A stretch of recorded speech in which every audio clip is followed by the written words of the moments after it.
Ketika demonstrasi mahasiswa kemarin, ada video beredar yang menggambarkan ada orang bagi-bagi selebaran. Apa isi selebaran itu? Isi selebaran itu promo tentang khilafah.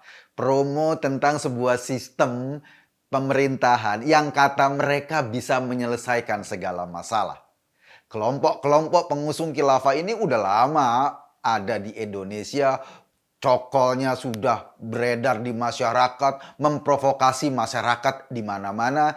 Tujuannya apa? Tujuannya untuk mengubah Indonesia dari sebuah negara menjadi sekedar cuma bagian kecil dari sistem dunia. Kita nggak tahu khilafahnya di mana. Mereka itu berjuang, nanti kalau menang mereka mau menyerahkan Indonesia pada khilafah yang entah ada di mana. Bangsa besar ini pengen diringkus cuma jadi segede kecamatan, diserahkan sama pihak asing untuk dikeruk, untuk diperlakukan semau mereka. Ini wacana atau cara berpikir yang paling gila menurut saya. Gilanya kenapa? Kita sudah punya rumah sendiri, menyerahkan rumah kita kepada orang lain, dan mereka kita minta untuk mengatur rumah kita. Apa nggak gila itu? Kelompok-kelompok khilafah ini selalu saja dalam setiap aksi membonceng. Bendera-bendera hitam bertuliskan la ilaha illallah. Mereka klaim sebagai bendera Nabi. Padahal itu adalah benderanya HTI dan mereka punya kepentingan sendiri. HTI atau Hizbut Tahrir itu arti dalam konotasi bahasa Indonesia saja adalah partai pembebasan. Itu partai. Sama seperti partai-partai politik yang lain, kayak Golkar, PDIP, Demokrat, Nasdem, PKS, dan lain-lain. Partai, tujuan partai apa? Kekuasaan. Tujuan kekuasaan apa? Menguasai seluruh sumber daya manusia, sumber daya alam, sumber daya ekonomi sebuah bangsa yang dikuasainya. Jadi bohong kalau gerombolan-gerombolan khilafah itu ngomong bahwa mereka ingin memperjuangkan agama. Enggak, mereka mau berkuasa karena kendaraan yang mereka gunakan adalah partai. Bedanya, kalau partai-partai resmi yang ada itu mau mengambil kekuasaan atau berebut kekuasaan melalui kompetisi terbuka dan sehat, kalau HTI nggak pernah mikir gitu. Dia mengharamkan demokrasi, dia mengharamkan pemilu, dia mengharamkan semua yang ada sekarang. Tapi kan partai tetap punya keinginan berkuasa. Gimana caranya? Bikin kehancuran, bikin gonjang-ganjing, bikin kudeta, dan ubah semua sistem yang ada di sebuah negara. Itu yang terjadi misalnya di beberapa negara, kayak misalnya di Suriah, tiba-tiba ISIS mendirikan sebuah pemerintahan ISIS tanpa lewat proses demokrasi, tanpa lewat pemilu, atau Al-Qaeda, atau dan lain-lain.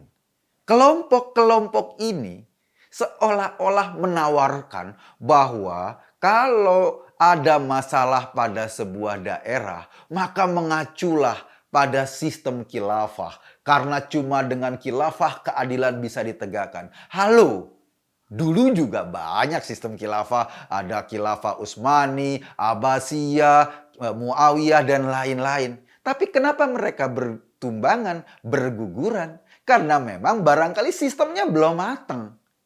Terus-menerus kita memetik pelajaran dari sejarah. Ada perbaikan pada sistem pemerintahan. Ada perbaikan pada sistem kekuasaan sehingga kemudian kita menemukan sistem kita yang sekarang. Ngapain lagi kita ditarik-tarik ke zaman dulu lagi? Ini yang sering dikampanyekan. Mereka bilang, kalau nanti di sistem khilafah akan mampu menjawab segala persoalan. Keadilan ditegakkan, orang-orang yang berbeda agama boleh-boleh saja bergerak atau hidup asal bayar pajak lebih mahal. Mereka menjanjikan seolah-olah satu sistem ini bisa menghasilkan surga. Bullshit. Mereka cuma ngebohong. Buktinya apa? Kalau memang sistem ini adalah sistem yang ideal, mestinya ada contoh dong. Ada satu saja negara yang menggunakan sistem khilafah, kemudian negara itu makmur, negara itu maju, negara itu sejahtera. Sekarang Boro-boro. Satu aja nggak ada. Yang ada, yang coba-coba menerapkan sistem khilafah kayak di Suriah yang dilakukan oleh ISIS. Yang terjadi apa? Yang terjadi kesengsaraan di mana-mana. Yang terjadi kerusakan di mana-mana. Yang terjadi keburukan di mana-mana. Bahkan agama dijadikan legitimasi untuk membuat kekerasan, memperlakukan orang dengan cara keras. Sayangnya, fenomena ini terus dibangun pelan-pelan dan kita tahulah tokohnya ada Felix Xiao, ada Ismail Yusanto dan banyak tokoh-tokoh lain yang kemudian menggunakan ideologi khilafah seolah-olah mereka ingin berjuang untuk agama, padahal sekali lagi mereka menjadikan agama sebagai kemasan, tujuannya adalah kekuasaan. Makanya perilaku mereka ya bukan menunjukkan perilaku agama. Mereka nggak peduli dengan perilaku agama. Mereka selalu menunjukkan perilaku politik. Setiap demo mereka turun. Setiap ada protes mereka turun. Mereka bersorak-sorai ketika ada kekerasan misalnya yang menimpa Ade Armando. Mereka bersorak-sorai. Ketika ada kerusakan mereka bersorak-sorai. Mereka yang paling lantang mengkritik Pak Jokowi. Bukan cuma Pak Jokowi. Semua kita se-Indonesia dikritik karena menurut mereka sistem kita salah.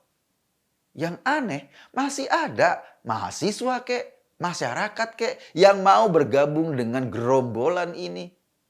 Dan gerombolan ini Hizbut Tahrir di mana-mana sudah dinyatakan sebagai organisasi terlarang. Karena ketika dia ada di satu tempat, tempat itu punya potensi hancur.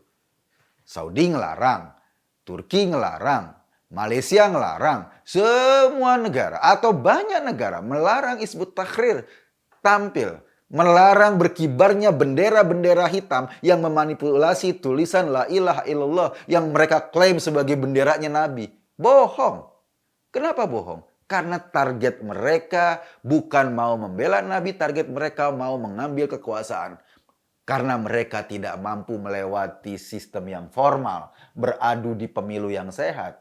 Maka untuk mengambil kekuasaan, jalan satu-satunya yaitu bikin kerusuhan, bikin chaos, bikin pembakaran, bikin keributan di masyarakat. Selalu seperti itu. Kalau kita perhatikan beberapa data yang saya baca, itu mereka memfokuskan tumbuh di tempat-tempat atau di daerah yang penduduk Kristen sama Muslimnya hampir berimbang. Mereka tumbuh di Papua, mereka tumbuh di Sulawesi Utara, mereka tumbuh di Sumatera Utara, mereka tumbuh misalnya di Sulawesi Tenggara juga atau di Sulawesi Tengah. Mereka sengaja itu. Kenapa? Karena dalam teorinya konflik hanya terjadi apabila ada dua kekuatan seimbang. Kalau kelompok masyarakat yang beragama Islam banyak, yang Kristen banyak, kemudian yang Kristen dipersekusi, dia ngelawan, maka otomatis akan terjadi konflik. Nah, kalau konflik ini yang terjadi, maka mereka akan ngipasin konflik itu kemana-mana. Itu yang mereka sasar. Jadi wajar-wajar saja kalau misalnya di Manado tiba-tiba gerombolan sejenis ini tumbuh seperti jamur di musim hujan. Atau di Bali gerombolan sejenis ini tumbuh seperti jamur di musim hujan. Tujuannya apa? Ya itu dia, menggesek-gesekkan masyarakat. Jadi kalau ketemu orang-orang kayak gini yang selalu membawa-bawa agama untuk urusan politik, katakan mereka itu musuh kita. Karena mereka yang akan menjadi bibit kehancuran negeri ini. Mereka yang akan menjadi bibit kerusakan negeri ini. Makanya jangan heran juga kalau setiap ada demo mahasiswa yang biasanya berlangsung baik-baik. Beberapa waktu belakangan ini demo itu pasti ada bakar-bakaran. Karena memang tujuannya bukan demo, tujuannya buat ngerusak. Buat menciptakan kehancuran republik ini karena mereka cuma bisa menegakkan kekuasaan di atas puing-puing kehancuran sebuah bangsa. Bangsa-bangsa lain di Timur Tengah sudah mengalami itu. Kita cukup memetik pelajaran dan mulai sekarang kita perangi mereka. Saya Eka Kuntadi, terima kasih.